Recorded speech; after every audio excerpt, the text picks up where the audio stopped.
Welcome to Lakshmi ಯುಡೋಪೀಡಿಯಾ. ಮೊದಲನೇ ಸಾರಿ ನನ್ನ channel ನೋಡ್ತಾ ಇದ್ದರೆ ಸಬ್ಸ್ಕ್ರೈಬ್ ಮಾಡ್ಕೊಳ್ಳಿ ಹಾಗೂ ಬೆಲ್ ಬಟನ್ ಕ್ಲಿಕ್ ಮಾಡಿ. ಈ ವಿಡಿಯೋದಲ್ಲಿ 6ನೇ ತರಗತಿ ಗಣಿತ 1 ಅಂಕದ ಪ್ರಶ್ನೆಗಳ ಮತ್ತು ಉತ್ತರಗಳನ್ನು ನೋಡೋಣ. 1 ಕಿಲೋಮೀಟರ್ಗೆ ಡ್ಯಾಶ್ ಮೀಟರ್, 1 ಕಿಲೋಮೀಟರ್ಗೆ 1000 ಮೀಟರ್, 1000 ಮೀಟರ್ಗೆ 1 ಕಿಲೋಮೀಟರ್.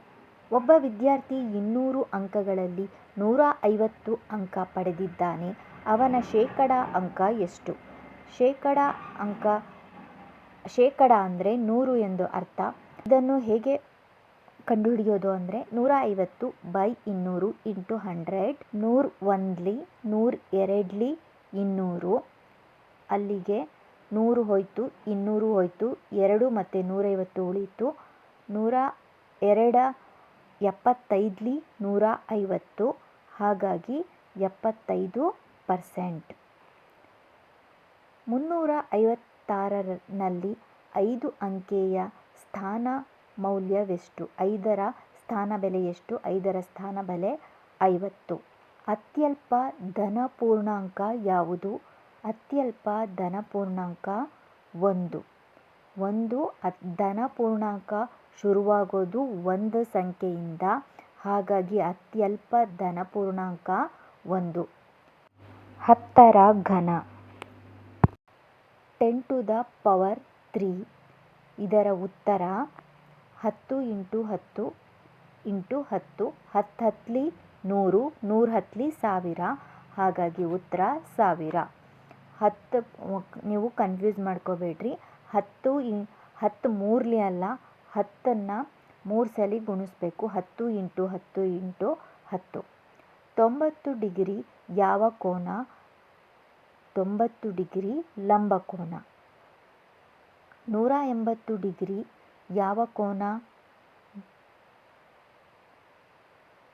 180 ಡಿಗ್ರಿ ಸರಳ ಕೋನ. ಸ್ಟ್ರೈಟ್ ಲೈನ್ ಇದ್ದರೆ ಅದು ಸರಳ ಕೋನ. 360 ಡಿಗ್ರಿ ಯಾವ ಕೋನ? ಉತ್ತರ ಪೂರ್ಣಕೋನ, ಫುಲ್ ಆ್ಯಂಗಲ್. ಒಂದು ವೃತ್ತದ ಸಂಪೂರ್ಣ ಮೊತ್ತ ಎಷ್ಟಿರುತ್ತೆ? 360 ಡಿಗ್ರಿ. 7 ಸ್ಕ್ವಯರ್ 7ನೇ 2. 7 ಸ್ಕ್ವಯರ್ 7 7ಲಿ 49, ಉತ್ತರ 49. 5 ಕಿಲೋಮೀಟರ್ಗೆ ಡ್ಯಾಶ್ ಮೀಟರ್?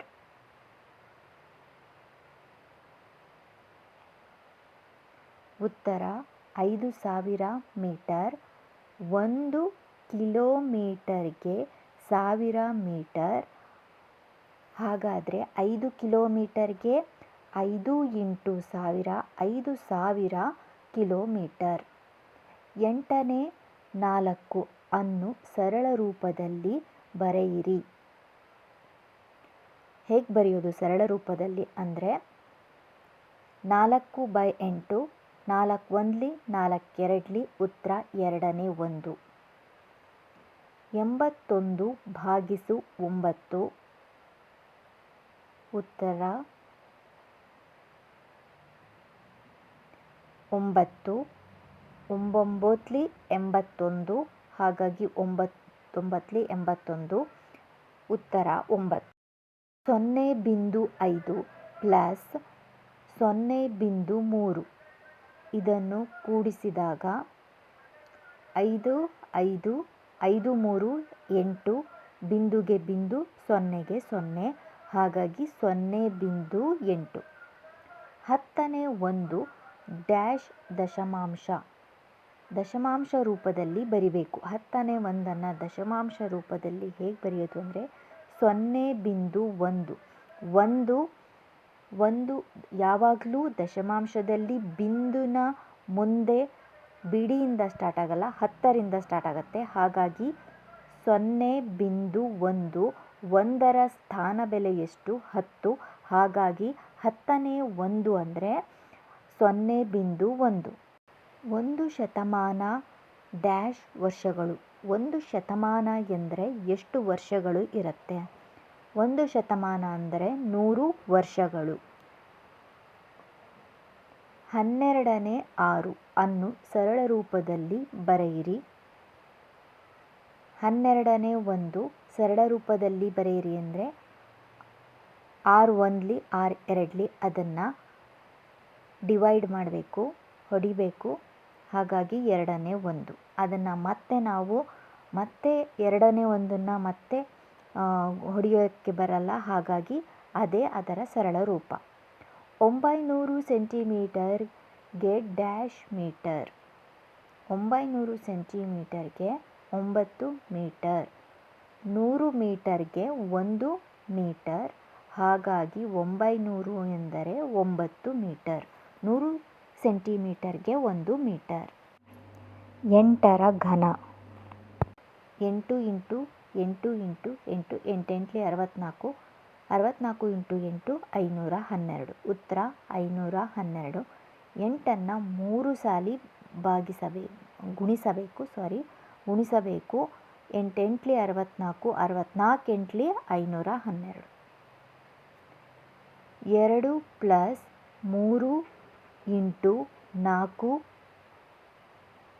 ಇದನ್ನು ಹೇಗೆ ಮಾಡಬೇಕು ಅಂದರೆ, ಮೊದಲು ನಾವು ಯಾವಾಗಲೂ ಗುಣಾಕಾರ ಮಾಡಬೇಕು, ಆಮೇಲೆ ಕೂಡಿಸ್ಬೇಕು, ಆಮೇಲೆ ಮೈನಸ್ ಮಾಡಬೇಕು. ಹಾಗಾಗಿ ಫಸ್ಟು 3 ಇಂಟು 4. 3 4ಲಿ 12. 12 ಪ್ಲಸ್ 2 14. ಉತ್ತರ 14. 5ನೇ 1 ಪ್ಲಸ್ 5ನೇ 2 ಈಕ್ವಲ್ ಹೇಗೆ ಮಾಡಬೇಕು ಅಂದರೆ, ಉತ್ತರ 5ನೇ 3. ಇದನ್ನು ಕೂಡಿಸಬೇಕು. ಛೇದಗಳು ಸಮನಾಗಿದ್ದಾಗ ನಾವು ಈಸಿಯಾಗಿ ಅಂಶವನ್ನು ಮಾತ್ರ ಕೂಡಿ ಹಾಗೆ ಇಡಬೇಕು. ಛೇದವ ಎಷ್ಟಿರುತ್ತೋ ಅದನ್ನು ಹಾಗೆ ಬರಿಬೇಕು. 5ಕ್ಕೆ 5 ಬರಿಬೇಕು. ಅಂಶಗಳನ್ನು ಕೂಡಬೇಕು. 1 ಪ್ಲಸ್ 2 3. 5ನೇ 3. 6 ಸೆಂಟಿಮೀಟರ್ ಡ್ಯಾಶ್ mm. 1 ಸೆಂಟಿಮೀಟರ್ನಲ್ಲಿ 10 mm ಇರುತ್ತೆ. 10 mmಗೆ 1 ಸೆಂಟಿಮೀಟರ್. ಹಾಗಾಗಿ 6 ಇಂಟು 10. 6 10ಲಿ 60. 6 ಸೆಂಟಿಮೀಟರ್ನಲ್ಲಿ 60 mm ಇರುತ್ತೆ. 10 mmಗೆ 1 ಸೆಂಟಿಮೀಟರ್. 0.75 ಮತ್ತು 1.25 ಇದನ್ನು ಕೂಡಿಸಬೇಕು. 0.75 1.25. 5 5 10. 10ಕ್ಕೆ 0 ದಶಕ 1. 7 1 8. 8 2 10. 10ಕ್ಕೆ 0 ದಶಕ 1. 1 1 2. ಉತ್ತರ 2.00. ಸಮಬಾಹು ತ್ರಿಭುಜಕ್ಕೆ ಎಷ್ಟು ಸಮಬದಿಗಳು ಇರುತ್ತವೆ? ಉತ್ತರ 2 ಸಮಬದಿಗಳು ಇರುತ್ತವೆ. ಇಲ್ಲಿ ಚಿತ್ರ ನೋಡ್ತಿದ್ದೀರಲ್ವಾ, 2 ಸಮಬದಿಗಳು ಇರುತ್ತೆ. ವೃತ್ತದ ಕೇಂದ್ರದಿಂದ ಗಾಳಿಗೆ ಸೇರಿದ ರೇಖೆ ಏನು? ವೃತ್ತದ ಕೇಂದ್ರಬಿಂದುವಿನಿಂದ ಎಳೆದ ರೇಖೆಯನ್ನು ಏನಂತ ಕರಿತೀವಿ? ನಾವು ಟ್ರ್ಯಾಜಸ್ ಅಥವಾ ರೇಡಿಯಸ್, ಕನ್ನಡದಲ್ಲಿ ತ್ರಿಜ್ಯ ಎಂದು ಕರಿತೀವಿ. ಇಲ್ಲಿ O ಬಿಂದುವಿನಿಂದ P ಬಿಂದುವಿಗೆ ಎಳೆದಿರುವ ರೇಖೆ ಏನು? ತ್ರಿಜ್ಯ. ಕೇಂದ್ರ ಬಿಂದುವಿನಿಂದ ಎಳೆದ ಯಾವುದೇ ರೇಖೆಯು ಅದನ್ನು ತ್ರಿಜ್ಯ ಅಂತ ಕರಿತೀವಿ. ಇದೇ ರೀತಿಯಾಗಿ 4 ಮತ್ತು 5ನೇ ತರಗತಿಯ ಎಲ್ಲ ವಿಷಯಗಳ ಪ್ರಶ್ನೋತ್ತರಗಳ ವಿಡಿಯೋ ಸಹ ಇದೆ, ಅದನ್ನು ಸಹ ನೋಡಿ. ಇದೇ ರೀತಿಯಾಗಿ 6ನೇ ತರಗತಿಯ ಎಲ್ಲ ವಿಷಯಗಳ ಪ್ರಶ್ನೋತ್ತರಗಳಿಗಾಗಿ ಚಾನಲನ್ನು ಸಬ್ಸ್ಕ್ರೈಬ್ ಮಾಡಿ ಹಾಗೂ ಬೆಲ್ ಬಟನ್ ಕ್ಲಿಕ್ ಮಾಡಿ. ನೋಡಿದ್ದಕ್ಕೆ ಧನ್ಯವಾದಗಳು.